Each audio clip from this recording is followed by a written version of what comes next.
আপনারা যারা বাটা শোরুম বা অন্যান্য কোম্পানির শোরুমগুলো ভাঙচুর করতেছেন বা লুট করতেছেন, এগুলো কিন্তু ঠিক না। আমি ইসরায়েলের পক্ষ নিয়ে কোনো কথা বলছি না, কারণ তাদের নাম মুখে নিলে অজু করতে হবে সেটা বলছি না। আমি বলছি এটা রাষ্ট্রীয়ভাবে হস্তক্ষেপ করতে পারেন।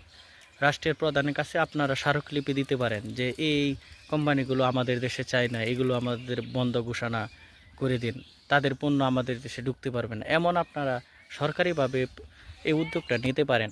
তো আপনারা নিজেরা যদি আইন নিজের হাতে তুলে নেন, এটা কিন্তু ঠিক না। এটা সমাজের কাছে দেখলেও খারাপ মনে হয়। আর এটা যারা আপনারা করতেছেন, আপনাদের দুইজনে মুখে বলতেছেন, কিন্তু এই বাস্তবায়নগুলো করতেছে কিছু সুবিধাভোগী লোক।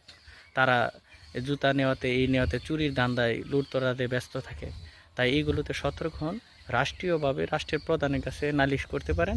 এই ব্যাপারে ওইভাবে পদক্ষেপ নিলে আমি মনে করি ভালো হবে। কারণ আমাদের দেশে পণ্য না ঢুকলে, পণ্য উৎপাদন না হলে বিক্রি হবে কোথায়? এটা আপনারা করতে পারেন। তো ধন্যবাদ।